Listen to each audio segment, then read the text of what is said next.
Gadyly tomaşaçylar ýaýlymda Jekun TV. Tanış bolun, biz bugün täze rubrikamyzy açýas. Rubrikamyzyň ady Türkmenistanyň meşhur adamlary.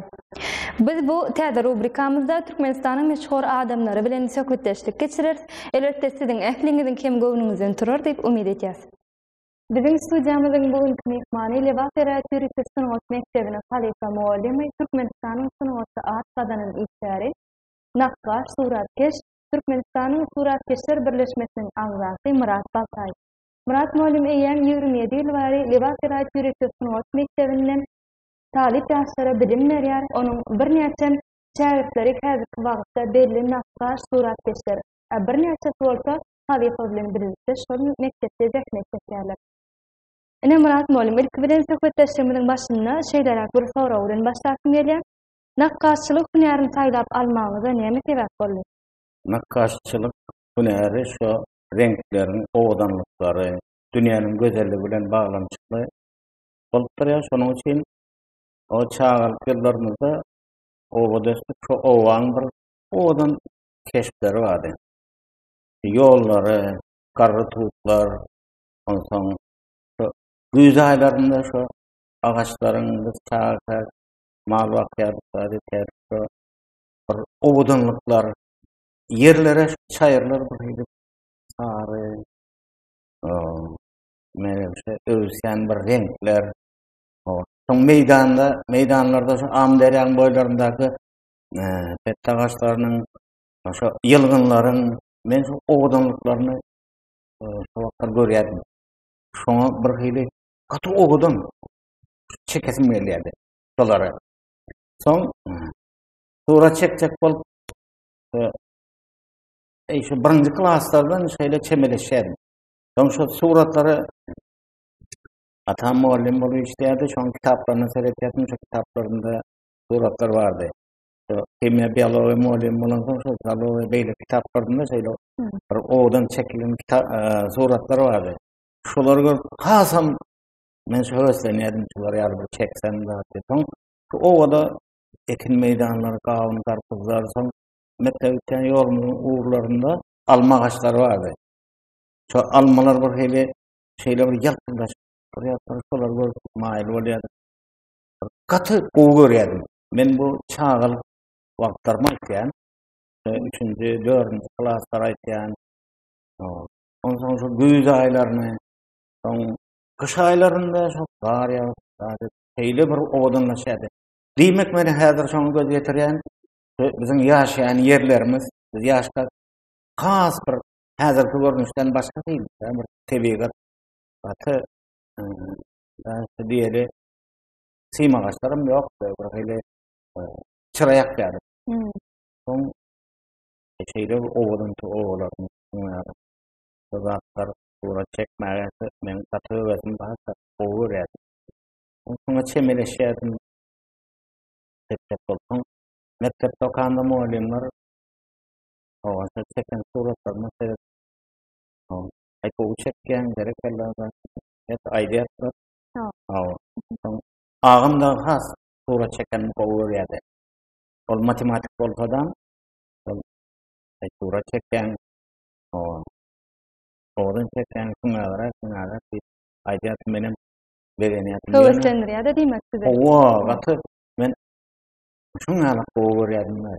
Ana şu son häzirlerini düşünen şu Türkmenistan watanymyzyň her günjekleri şeýle bir owadan da çekmen ýüregiňe gaty täsir edýär. O görýän gözüň gitýär. Soň şu çekesim gelýär-de. Şu owaň bir kitaphanasy bar. Şonda men kitaplara alyp Türkmen ýazgy şahyrlarynyň, klassik şahyrlarynyň kitaplarını okuyardım. Sonda tebigatyň suratlandyrlyşy, ýene şu zatlarym çok täsir edýärdi. Soň men babam şahyryň ýanynda ýaşap bile, men okup gelip durýan klaslarda Magdumul Qur'anyň kitabyny okuýardım, menim okuýardym.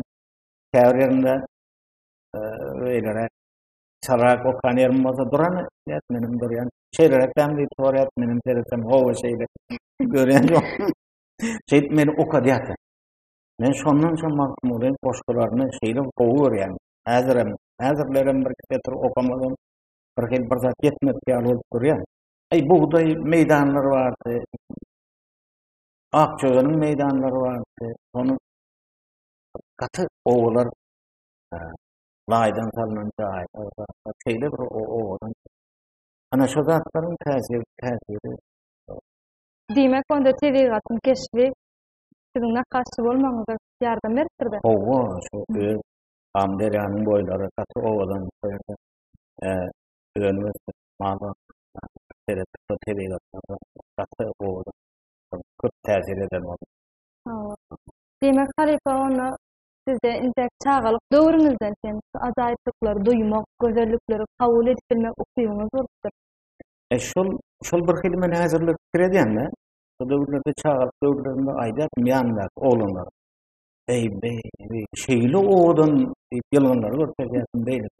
Näme oğdan da soraýanlar hem bolýar-da. Soňça mallar bilen zaten derýanyň läbi suwy şey. Bilemem men şeýle täzirlenýärdim. Katı kowu görýärdim. Ben şunu arzu etdim. Şunu bir şekilläýsem, renkleri esasen renkler. Soňça bizde hallar var. Yeni şoňa meňze düşek saatlar, goramalar var, ýastyklar var. Şolar hem katı geň kowu görýärdim. Soňça mamalarymyz atlamyz şu keşde zatdyk ýa-da şonda men häzir ýadyma düşer. Şolar nakşyklerde orange çıkıptır, orange giriptir, orange çıkıptır diýip durun edýärler. Ýaşyl renkleri, beýle renkleri, beýle owadan etýärler, boýa. Soň keçe zat basýarlar, özümüz hem çok keçe.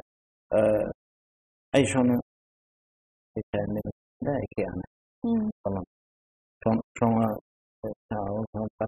şoňa güllerini, koýuşlaryny, gaçkany görüp aýrly bilmedim de. Soň yine oradan şu güýz aýlarynyň başlarynda şu gawnlar ýygnalýardy. Şu eýwanlaryň aşagynda şu gawnlar zatlar, öýüň üstünde zatlar gawnlar. Soň gün düşüp şu güýz aýlarynda bir howanyň bir ýagdaýy bar. Gaty ýagty bir hili adama täsirli bolýar. Şolary görüp häzirlerim şu bir hili şoňa ýagdaýy görsem şu çağalyk döwrüme ýadyma düşüp zatlar katı bizim yurdumuz katı oğlanlar ve atlar. Kalepene tebiği tarapından her bir adama zekin verilýär. Demek onda tebiği tarapından size hem ýaňy değişmedi ýaly gözellikler kabul etmek okuy verilipdir. Şol zekiniň üstüne hem işläp, okap, bilim alyp menzillere aşyp üstünliklere ýetilýär. Ine siz hem bir näçe halypalaryň eline sapa galansyňyz, bir näçe bilim ojaklaryny tamamlansyňyz, şo dogrusyna da ileşlemede gurun berensiňiz. Owa soň şol 10-njy klas bitirmanka men şu çärji agam getirdi, şu ýerde çeperçilik mektebi bardy. Soň şoň içine girdim, ýüregim durup galjak boldy da şu çekilen suratlary bar. Soň şonda kalam bilen bir hili işlenen, renk bilen işlenen, akvarel bilen biz owaň oglanlaryny göremdik da oňa. Soň şonda Anatoliy Ryabov diýip bir muallim bar eken. Men şondan biraz sapagal gatnadym. Şol maňa öwretdi şuňara şeýlere. Soň şol ýagtyny kölegäni düşen şonuň owadanlyklaryny rahatlary aýdyşdyrdy. Şondan biraz sapagal şol suwry renklerini kullanmaly. Şolary azyk sapagalymda öwrendiňiz. Şonda eýem tanışdym zatlar bilen. Bizim owamyz taraplarda suratkeşler ýok, okadýan muallimler o zatlary bilenokdy. Men şu 10-njy klasy bitirup çeperçilik uçilişe Aşgabatda gittim. Aşgabatdan öň gidip göremokdym, şol gittim, bardım, uçilişe bardım. Öňünden. Bir aýda dowam bardyr. Soň şöyle oglanlar surat çekdi, şolar bilen surat çekdik, aýlandyk, gördük. Şu ýerde taýýarlandym, soň egzamlar başlandy. Benim şeýle bir höwes edýän girmende adamym ken, köp ölegem şu çeperçilik mektepleri tarp gelen. Biz owadan gelen biz mektep görmedik. Ýöne höwesimiz gaty höwesdi. Soň egzamlar tapşyrdyk. Soň howlaýyna geçen oglanlar aýtdylar da 30 sanyk şu konkursdan geçmedikleri aýtdylar. Şonuň içinde menim birinji dowrumda. Soň şonda bakalarym men taryhdan, ondan rus dilden diktant ýazylýardy. O zatlardan beýliklerden ýokary baha altypdyrynda surat çekmek, kalam bilen surat çekmek, renk bilen surat çekmek, soň taslama düzmek, kompozisiýa diýäs. Şondan 3'den 3 bolupdyr. Hemmemizi bir jaýa salyp, şoňa hala büýül gelsen kömek edersiz. Ýyklanda konkursdan gaýtdyňyz öyle diýip düşündirdiler. Şu şeň direktori var, ýene soň suratkaş muallimler var. Diýip aýtdylar da, endi gidwerin diýdi. Soň hemmesi çykdy, kapyň agzynda menem şu direktoriň ýanynda durdum da men soň men şu bir uzak owadan gelendigimi aýtdym. Şoňa hala çepelçilik mektepi ýok, gatywezim bar. Bir okaýsam zat diýip men diýip başladym. Men gije gündüz okaryn diýip şeýle söz berip oturdum da. Soň olam ýok, sen konkursdan gaýtdyň, endi biz seni alyp bilmeýäs, adam girdi diýip Mehmet Durka. Soň gapdaldan bir aýal muallim geldi. Soň men onda okadym, golemeli aýagyna diýip. Soň ol aýtdy, şul diýdi, uzak çetten gelen bir Türkmen oglan diýdi. Şunun hövesi katı neme renk duyuşan beylek samşa evranlığın kovu deydi. Yöne kendi şu renkler başarıp bilmen birazcık bulaşya deydi. Şun deydi erkindik meyce alqa alsak da son evranını alsak ne helek olya deyip ayıptı direktöre. Son direktöre ayıptı. Şun yalet göreldiysen bolya şeyde ayeldi gitti. Sen teorayında oku başlanyan menem bardım. Soň hemmesi bizaklar okadlar bile hemmesinin adı var, benim adım yok da. Benim zavçın yanına vardım da, ben aytdım, men şuna alıvermeyin, adım çıkmak deydi. Hemmeler eýýän girdiler, şu meydanda bir meye közüm aldım da. Soň aýtdy, yo men habarym yok deydi.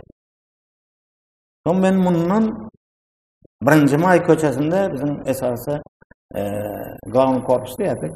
Esas çay var, direktor bolýany, munyň ýanyna gitdim. Soň bardym da men ýanyna girip aýtdym, şuňa diýip. Olam nimetdi de durdy da. Ha, sen şol oglanmy diýdi. Menim howa diýdim. Onda bar şu taýyk barda, şu plan klasa bar diýdi. Howa. Muallim bardy, men häzir aýdardym diýdi, şoňa diýdi. Soň men bardym da şuňa diýip muallime ýüzlendim. Muallimem geç. Aýtdylar sen diýdi. Men soň klasa girip okadym, ýöne jurnalda zaten hiç satda adım yok. Soň bir hepde okadym, ol stenoy rospis diýäsde, divara surat çekmek bölmekene. Men bolsa şol edil nakkaş urnu bolýarlar. Soň ýene dolanyp bardym direktoriň ýanyna. Men şol urda okajak bolan şuňa diýip ýene ýüzlensem, şol urda diýdi, gowakamazam men sen diýdi, soň gowarym diýdi. Menim bolýar diýdim. Soň baronda oňa bar diýdi. Soň men şo klasa bardym da, soň şonda okap kaldym. Soň şo ýarym ýyl men erkindik mejokmunda okadym. Soň şo meni ýarym ýyldan egzamyny alyp elime talyplyk şahadatnamany berdiler. Men muňa gaty begendim. Gije gündüz oturup okaýardym da. Kow muallimler okatdy şo ýangylar. Bayramatda diýip bir kow muallim okatdy. Gaty kow adamdy. Şo bize kalam bilen surat çekme öğretýärdi. Şo Terçakova diýip bir aýal okatdy. Olam gaty kow okatdy. Anna Muhammed Hajiýew okatdy. Soň durdy bayram üçin ýanlarına bar. Master scholarlar öğrenýärdi bulardan. Bular aýtýardy. Şeýdi okadyp gaty halifalar owaklar şuňa talap edýärdiler. Talap güýçli. Şu işlerine seyredenden 10-15-20 adam bolup seyretýärdiler da. Kemçiliklerini aýdyp diýip şuňa ol atyk bowur işlerden şu Aşgabatyň töwereklerini şu Bagır owalarga aňyrdaki şu owalara gidip surat çekýärdik, etdik ýazýardyk. Ondan sonra okuwuňyzy nerede dowam etdirdiniz? Moskwa okuw etdim. Surikowa etdim de, soň o ýerde men oňa gir bilmedim. Soňda men taýýarlanaýyn diýip şo Yermakov diýen bir huzurlyň studiýa masterskowyna bardym. Da O yerde onun öğrendim, zat ettim de son kayıttım bäri. Şu şeherin kultura bölümü vardı.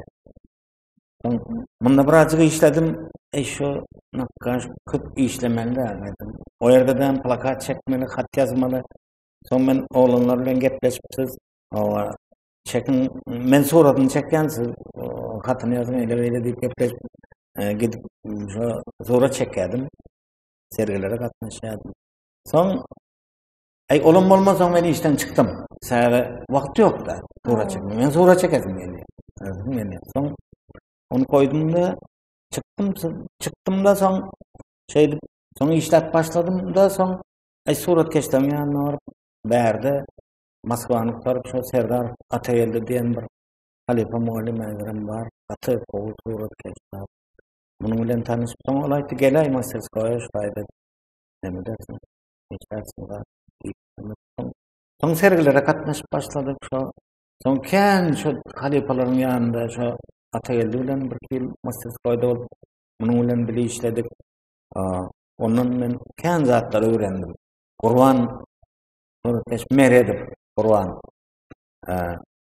Olam şu Moskva'nın Suriye kultaran bunun Aşkabad'a ettim de Masterskoya'na barıp o yerde birazcık bir yarım yıl mı bunun Masterskoya'nda işledim de o bir iş yazdım. Şunun yol başçılığında. Son yavaş-yavaştan ben kemiyleşip gittim. 86. yıllardan, 87. yıllardan mı? Son ben Maladyozhny Soyuz'a geçtim. Maladyozhny Çileyen Soyuz'da SSR bir parti oldular. Son bundan da işlerimi örkezip Evgeni Mikhailovna Adamova deyip surat hayal var. Görüp de katkı gördüm ben işlerimden. Belli büyük renkler alyan. Oğun emeten zaten maslahatlerde. Son surat keşlerde sergiler kesiliyatı. Şehirlerde, regional sergi. Sergilerden hem surat keşler var ya o yere. Sergide. Onun işlerini var yani. Onlar senin işlerini var ya.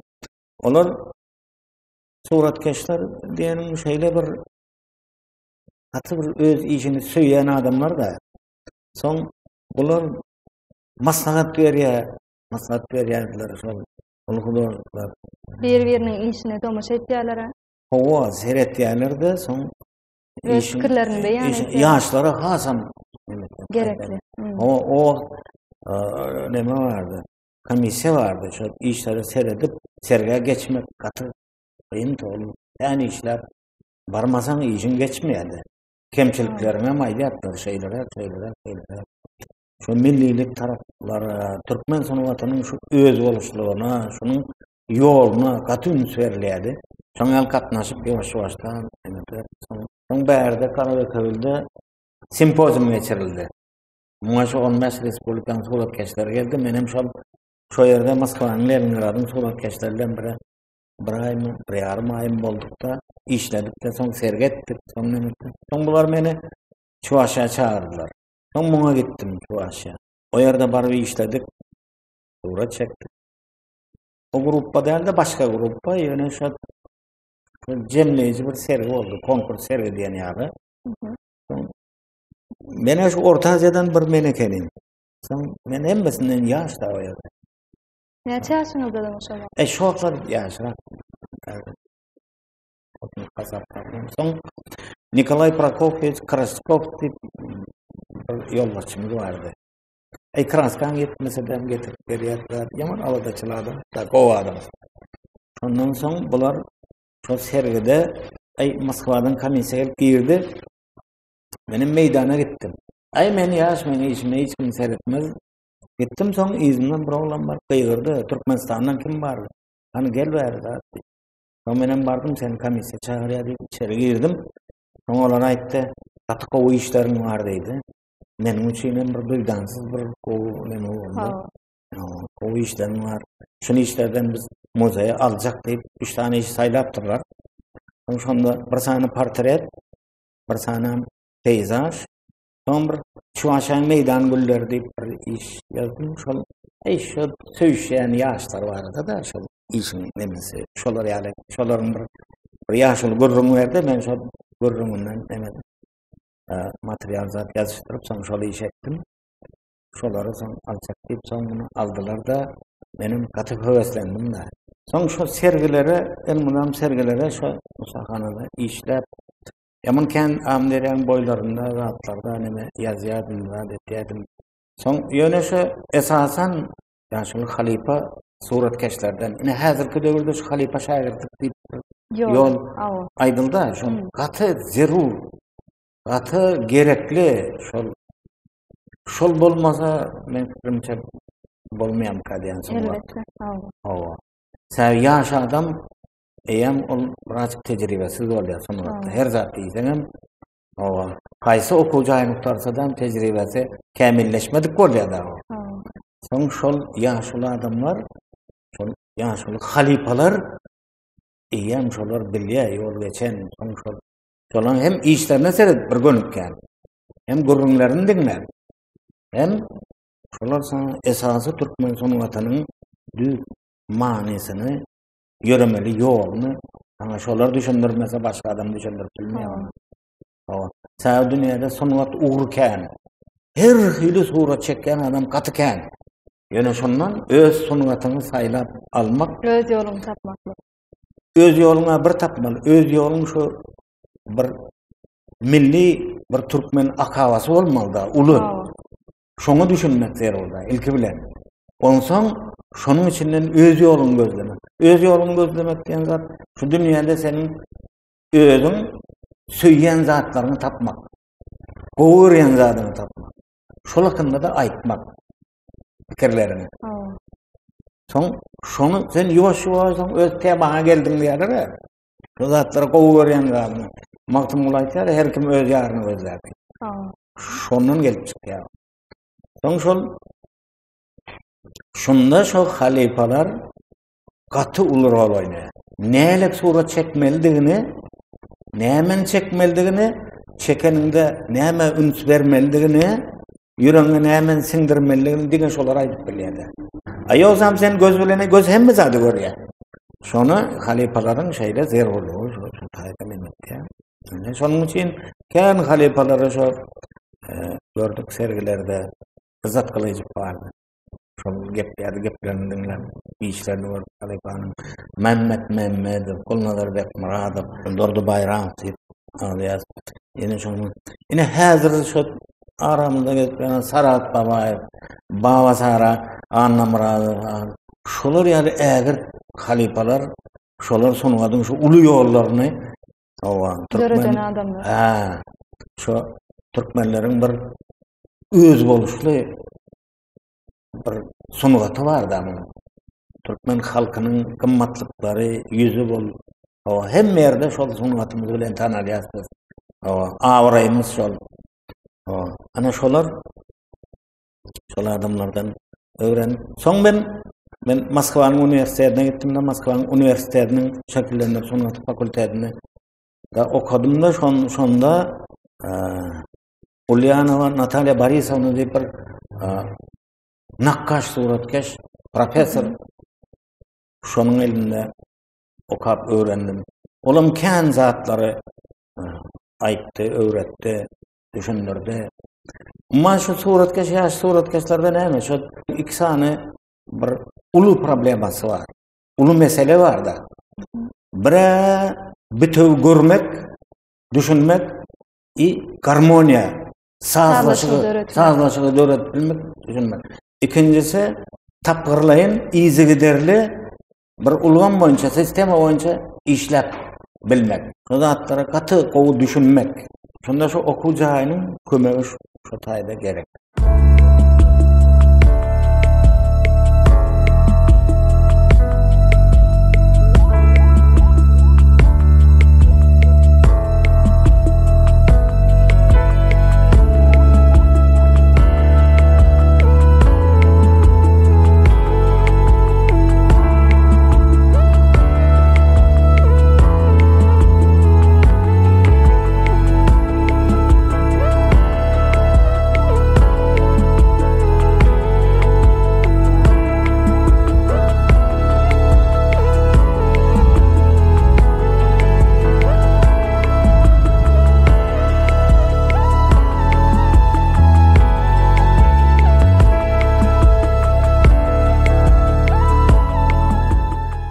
Halipa ene sizin döredön eserleriňizde sine dost ýurtlaryň durmuşyň dürli taraplaryny öz içine alýar. Indi öz döredçiligiňiz barada özüňizden bir kelamaňyz belek etseňiz. Şu döredçiligimizde men Amderyanyň boýlaryny şu peyzaj diýär çekmeni gowy şonun käni işleri döretdim şu Amderya bilen baglanşykly. Soň şol natürmort diýär. Şu kawunlary, karpuzlary, şolary. Şolarda bizim halkymyzyň obrazlary bar, ýaşaýan ýerimiziň odanlyklary bar. Halkymyzyň bir kalby bar şu zatlarda. Men şolary çekmeni gowy görýän. Ýene şu halkymyz bilen baglanyşykly şu olan tarihi bilen baglanyşykly işleri saltyklar mukamy diýip bir iş ýazdım. Günnogar mukamy diýip bir tüýdükçeň suratyny çekdim. Ýazdım şonu Amderyanyň boýunda şu. Ondan tarihi ýerleri şu galalary, zatlary çekýän. O türkmen başy diýarymyz gaty obodan. Gadymdan gelýän şeýle türkmen halkynyň döreden şeýle bir gymmatlyklary bar. Şolary men düşünýän çekmeli şolary. Gaty obodan ýur. Aňyrdan gelýän bir sungatlarymyz bar. Şo sungatlar bir ata-babalarymyzyň döreden sungatlary bir şolara seretýän we kämilleşen şolar ýaly. Ine şu soňky işleriň biri şu Murat Pir diýip bir bagşy bar şu Sakar etraflarında umman şu türkmen halkynyň içinde bolan şol 500 ýyllardan soň men ana şu suratyny çekmege çemeleşdim. Demek onda şu surat şu Murat Pir'in şol keşfi bolýar-da. Şol beýlerek bolanlar diýip bol. Kanonik portret diýilýär. Kanonik adamyň ýüz keşfi şu göz öňüne getirmek bilen kän bagşylar bilen görrüňdeş boldum, gördüm. Şolan bagşylaryň suratlaryny çekdim, soň şolary seredip şoňa alarak bolanlar diýip keşfi döretdiňiz. Çekdim şonu. Halipany bu suratyňyz barada da görüň beraýin. Aýna şu suratda ne şu görüşüň ýaly şu natürmort diýär, türkmen saçagy. Şu türkmen saçagyny şular çekmeni gowy görýän säbäbi bizim agzyrlyk şeher maşgala türkmen halkynyň özü bir maşgala şol destirhanyň boýuna ýygnalýar şolar. Hemme gowy görüňler, gowy arzular şol saçaň başynda edilýär. Demek bu işiňiz siziň döreden soňky eseriniz bolýar-da. Hazır şunu ýazdım. Gatga bolupdyr. Halipany siz ýa-ni söhbetleşmeniň başynda da belläp geçdik. Lewat Felat Ýürüte Sanat Mekdebinde eýen bir näçe ýyllar bäri halipa bolup durýaňyz taleplara nakkaşçylygyň, suratkeşligiň ince sirlerini öwretýäňiz. Indi öz şagirdleriňiz dogrusyna da bir görüň beräýsäňiz.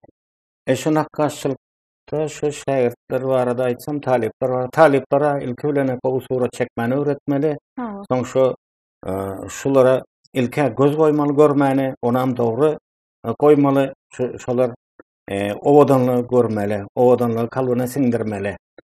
Onu soň boýsanmaly. Şu hemme terbiýäň başy şondan gelip çykýar. Şu owadan şu suratlary çekmek, şu watanyny söýmek. Şu watanyny söýýän, şu öz watanyna söýgü döretýär. Şonuň üstü bilen hem şu öz sunatyny dörýär. Şu zatlary şularda elmydan şulara ündemeli, diýmeli, işletmeli, öwretmeli.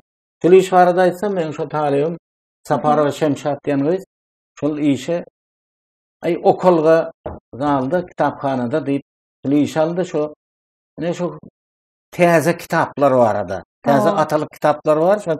Ana şu barada şol uçurum ana şol işi ýazdy. Şol gowy iş bolup çykdy özem. Ene şonu men şol temany aldy, şol şu ýerde bar içinde surat çekdi, şol kitaplary okady, gördü, soň şu Magtymly Pragyň kitaby şol aňyrda görýäňiz, onuň üstünde şu atalyk kitaplar türkmen medeniýeti bilen şu kartinaň içine giýirilýär. Ana elinde şu türkmenistanyň öňkü ýazgylaryň, şahyrlaryň, dünýä şahyrlaryň hemmesiniň kitaplary biz şu dünýäniň iň gowy umumy adamzat gymmatlyklaryny öwrenip şondan peýdalanyp ýaşlarymyzy terbiýelemeli. Otine şular ýaly taleplara okadýas, öwretýäs. Şeýlere.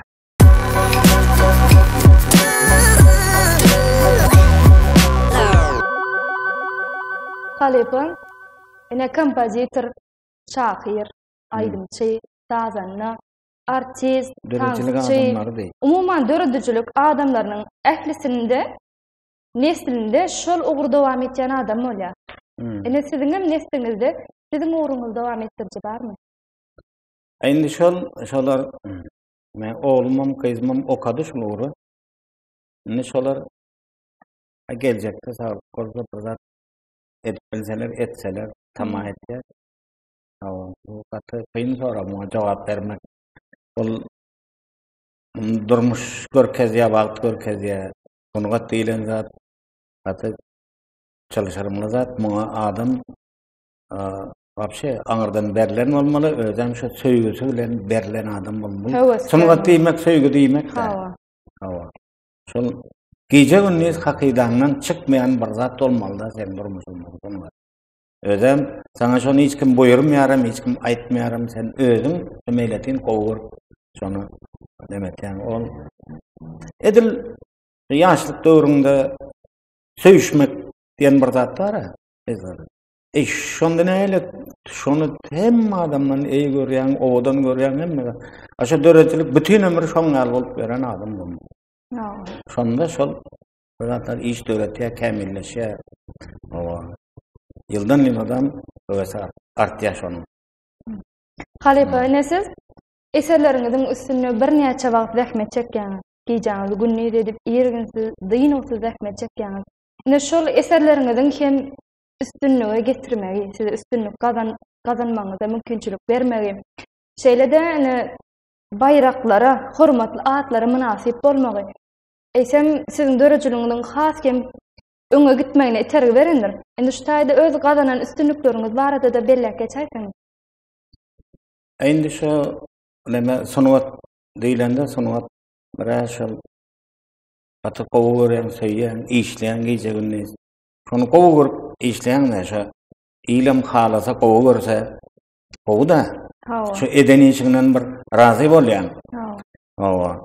Soň şolar ýaly ýagdaýlarda şu öň Çerçew şäherinde konkurslar geçirilýärdi. Şonda halipa suratkeşlerimiz bardy, şolar bilen bile gatnaşýardyk. Soň ýoş-ýoş 4 gezek men ýeňiji boldum. Ondan şu Aşgabatda suratkeşleriň arasında şu işlerim bir ikinji ýerleri, üçünji ýerleri, şoňaly ýerler aldy. Gowdy aýtdylar. Halipalaryň bir ağız sözüni dinlemek, şolaryň hoş sözüni eşitmek gaty ulakanja. Şoňaly. Soň bäsleşiklere elmydam gatnaşýardym. Soň şu Altyn asyr bäsleşiginiň ýeňijisi boldum. Soň şu Türkmenistanyň soňga at kazanan işler diýen adydy hormatly prezidentimiz men şoňa gaty begendim. Bir şu iş etsen görnýän eken, ýene gaty höweslendik. Çekezek medeniň niwesini. Hawa ýerine düşdi diýip Mehmetdim hazaretdim. Suratkeşiň işi gaty kynçylyk bilen bolýan işte. Şu meýdanlara gitýän, şu ýerlerde surat çekmeli bolýar. Tozan, şemal, her hili ýagdaýda surat çekýäs meýdanda. Soň renklerim elime ýokşa, eşiňe degýär. Soň onu çek bolansoň şol öýüňe getirýänçe ýolda ýene alad etýän iş bozulmaz. Evet, soň masses koýdy, gijeler ýatyp işleýän, bir variantyny işleýän, ikinji bir taslamany işleýän, üçünji tämir pikire gelýän sen gaty kän zähmet çekmeli bolýar. Soň renkleriň her hili doğru saýlap bilmek, sağlaşyklap barmak. Olaram bar. Soň şey işleýän, men şu şey gowurup işleýän da şonda şol gowurlyk bahalandyrylsa, gowda gowuşal gaty minnetdar. Häziram gatnaşyp berdim sergilere. Häziram günde diýeni ýaly şu işleýän, o talepleri öwredýän şu bilýän zatlarymyz. Halipa sağ olun, ilk bilene bizim çakılığımızı kabul edip studiýamyza gelip beren gyzykly görüňleriniz üçin mundan berekde janyňyzyň sag bolmagyny, başyňyzyň dik bolmagyny, sungat äleminde diňe üstünlikleriň ýar bolmagyny arzu etýär. Tamam. Qadrly tamaşaçylar, indi şonuň bilen şu söhbetdeşigimizi geçirip gutarýarys. Söhbetdeşigimiz barada pikirleriňiz, belikleriniz bar bolsa paýlaşyp bilersiňiz. Şeýle de biziň kanalymyza goşulmaňyzy haýyş edýär. Indi kede görüşýänçä, hoş wagtyňyz.